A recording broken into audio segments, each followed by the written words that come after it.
Assalamualaikum warahmatullahi wabarakatuh.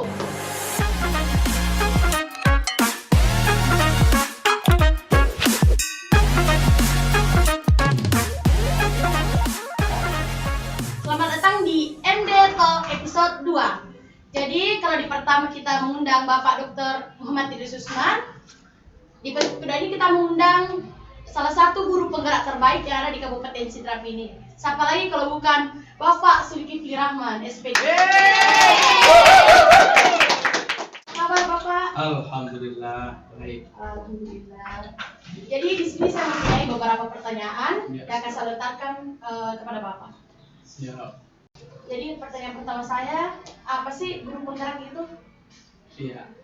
Pertama-tama saya mengucapkan banyak terima kasih atas kesempatan yang diberikan untuk bersama-sama dalam kegiatan podcast ini. Dan ini merupakan salah satu inovasi yang luar biasa dari Ma'had jadi Pangkat ini dalam rangka melakukan transformasi pendidikan ke arah yang lebih baik.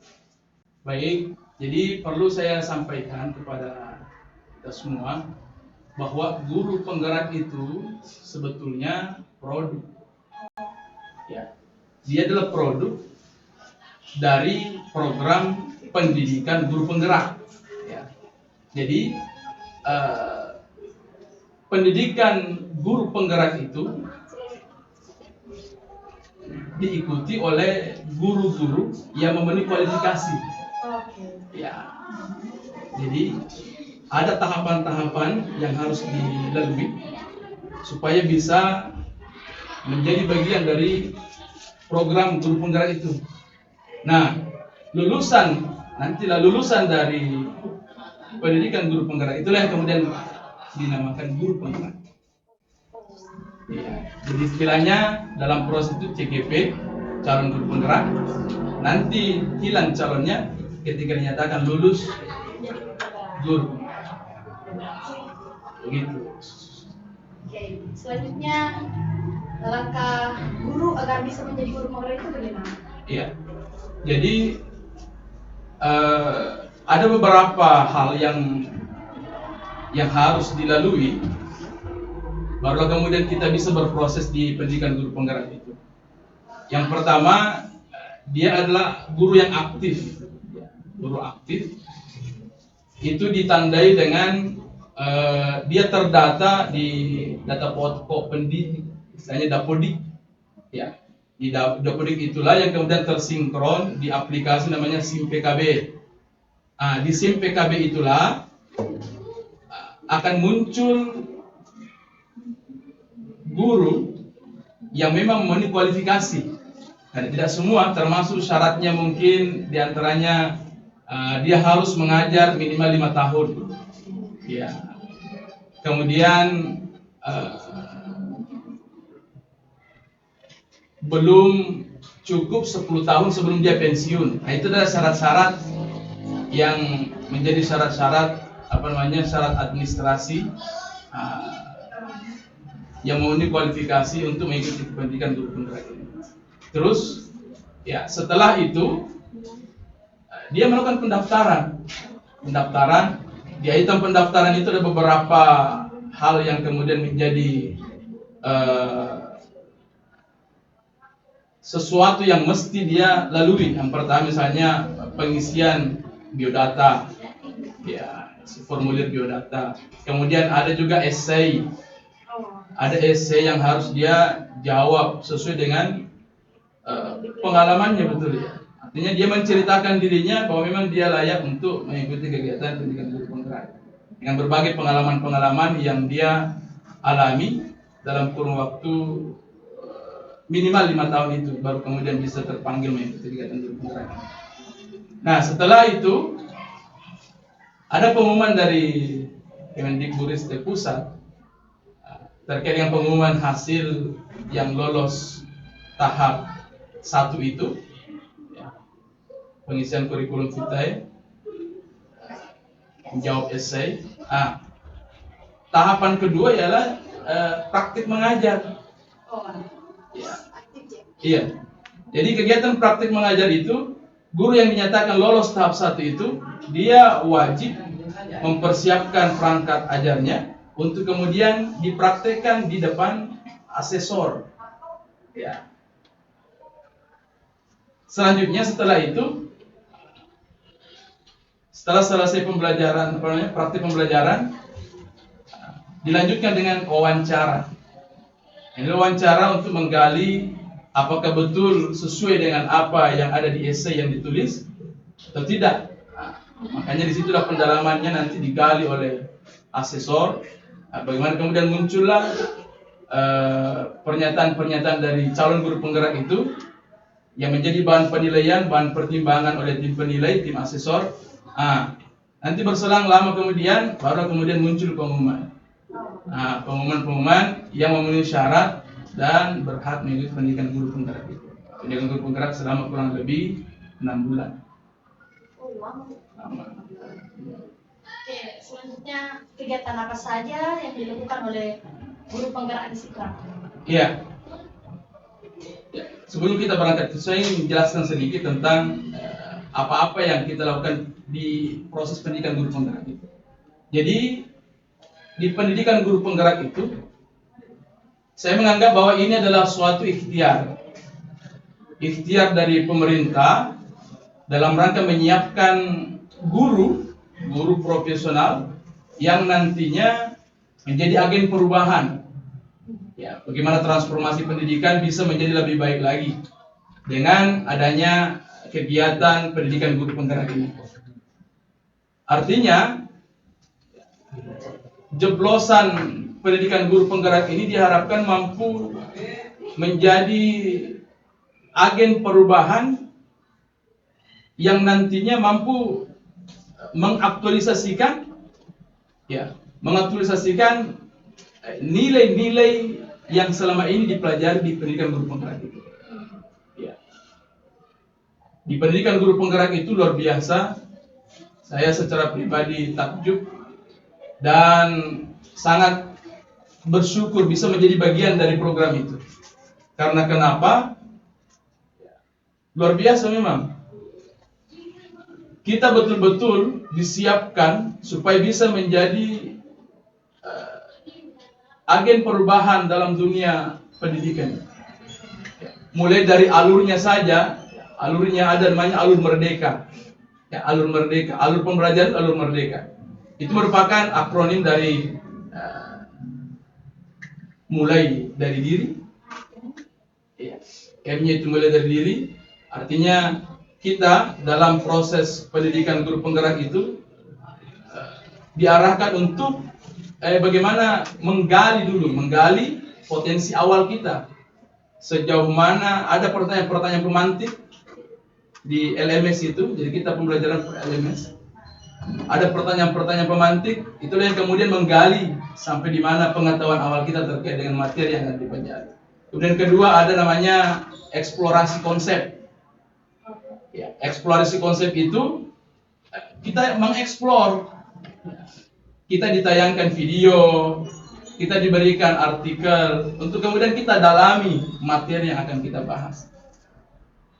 Kemudian R-nya itu adalah ruang kolaborasi. Ya, di ruang kolaborasi ini ada 2 sesi. Ada sesi pertama itu ruang diskusi kelompok. Kemudian setelah itu ada ruang kolaborasi sesi 2, yaitu pemaparan hasil kerja kelompok itu. Setelah itu ada juga tadi M, E, R, D. Ya. Sekarang D. Nah, D-nya itu adalah demonstrasi kontekstual. Apa yang sudah kita pelajari, mulai dari diri, eksplorasi konsep, ruang kolaborasi, itu kemudian kita mau demonstrasikan dalam bentuk rancangan kegiatan yang akan kita lakukan. Nah, E-nya itu lagi selanjutnya elaborasi pemahaman. Di kegiatan elaborasi pemahaman ini, ya, kita berdiskusi, mendapatkan informasi dari instruktur, ya secara umum, istilahnya kuliah umum, ya. Barulah yang sesi selanjutnya setelah elaborasi pemahaman, apa lagi? K ya, K. K-nya itulah koneksi antar materi.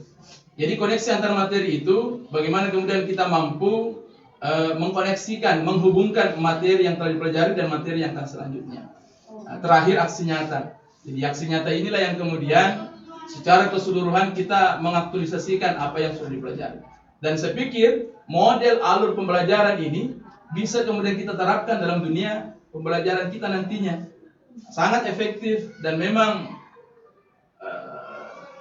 bisa paham betul tentang materi yang dipelajari. Nah, kemudian termasuk juga dalam pendidikan guru penggerak itu materi-materi yang diajarkan luar biasa. Ya. Ada 3 modul dan setidaknya ada kurang lebih 10 bab materi yang dipelajari yang pada akhirnya, yang pada intinya adalah bagaimana kemudian guru penggerak itu yang dihasilkan itu betul-betul memiliki profesionalitas, kecakapan dalam berkomunikasi, kecakapan dalam memimpin pembelajaran dan lain sebagainya. Saya pikir itu gambaran umumnya. Oke, selanjutnya benefit guru penggerak bagi yang jenjang karir, jenjang karir. Iya. Kalau terkait benefit, sebetulnya tidak ada sama sekali apa istilahnya yang orientasi kita mengikuti kegiatan itu supaya diangkat ke kepala sekolah, jadi pengawas dan lain sebagainya. Tidak. Meskipun itu memang aturannya memang seperti itu, regulasinya memang seperti itu bahwa yang berhak salah satu persyaratan menjadi kepala sekolah, menjadi pengawas hari ini harus melalui proses pendidikan guru penggerak itu. Tapi itu bukan yang menjadi orientasi kita sebetulnya. Ya. Yang pertama, keuntungan-keuntungan yang bisa kita dapatkan dari kegiatan pendidikan guru penggerak ini, kita bisa berkolaborasi. Kita bisa berkolaborasi dengan teman-teman guru-guru hebat yang ada di Kabupaten Sidrap luar biasa. Kemudian yang tidak kalah pentingnya, kita mendapatkan pembelajaran yang luar biasa.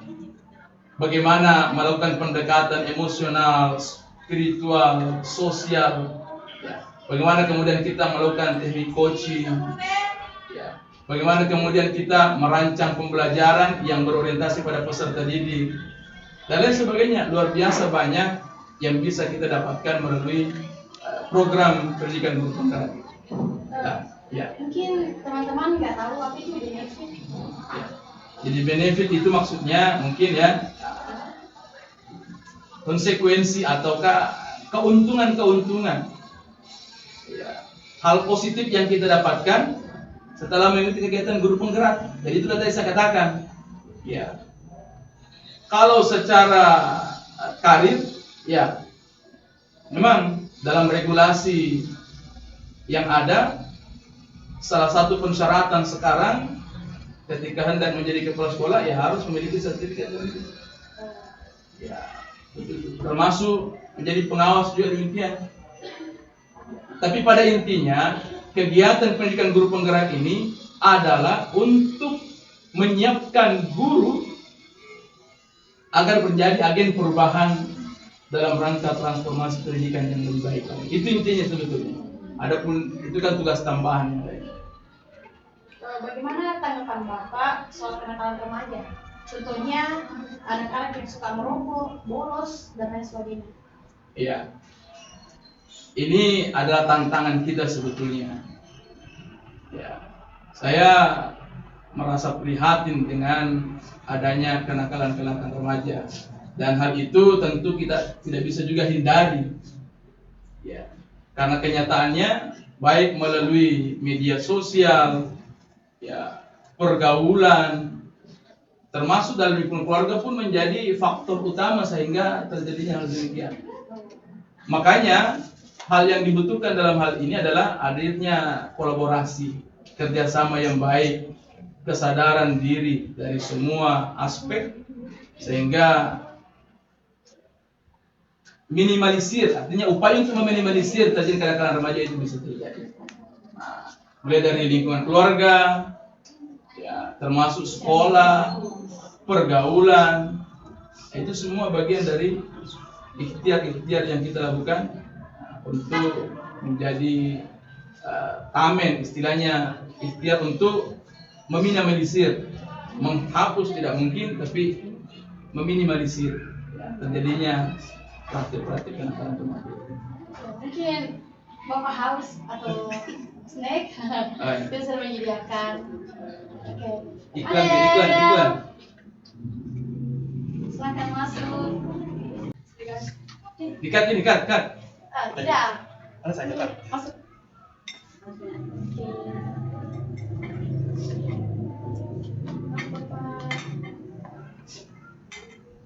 Ya.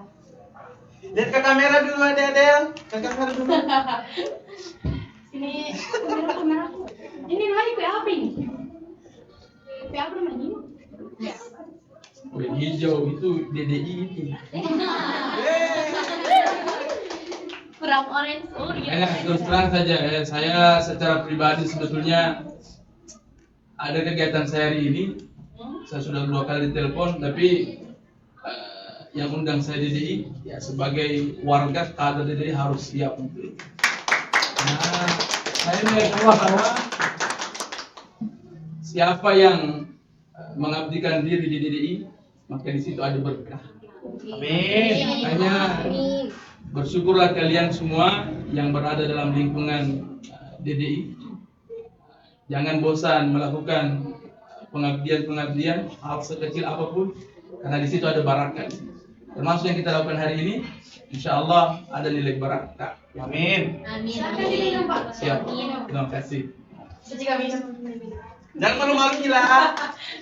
Haus kebetulan. Disponsornya oleh Le Mineral. Jadi kenapa? Enak tahu. Iko. Ada iklan. Sponsor dari mineral. Sponsor koperasi sekolah Pak.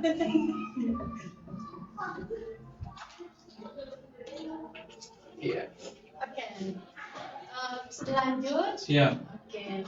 Apa pesan Bapak untuk para pelajar seluruh Indonesia khususnya di Kabupaten Sidrap? Iya.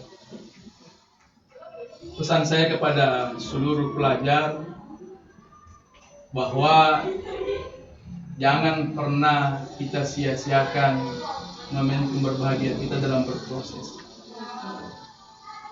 Karena ada waktunya kita ingin kembali di masa kita masih produktif, dan itu sudah tidak bisa lagi. Makanya manfaatkan momentum ini sebaik-baiknya, tentu dengan mengedepankan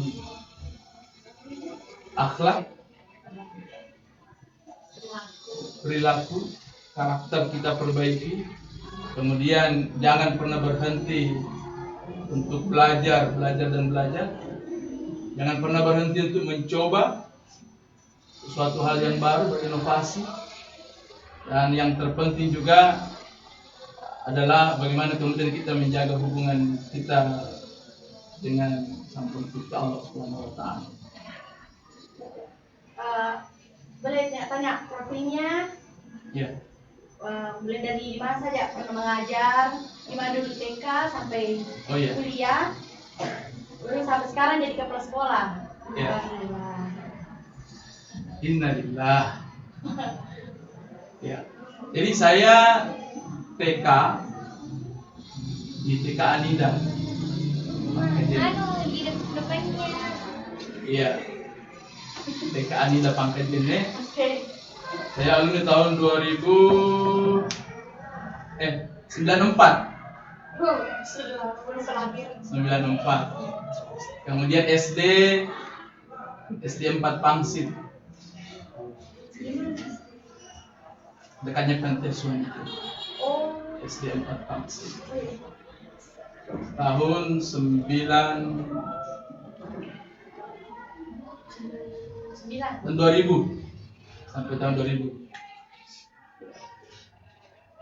Kemudian lanjut di MTSN. Oh, saya juga lini sana. MTSN Pangsit. Sekarang lebih dikenal dengan istilah MTSN 2. Ya. Kemudian SMA-nya di SMA Negeri 1 Pangsit. Yang sekarang jadi SMA 2. Kemudian lanjut S1 di Sekolah Tinggi Agama Islam Darul Da'wah.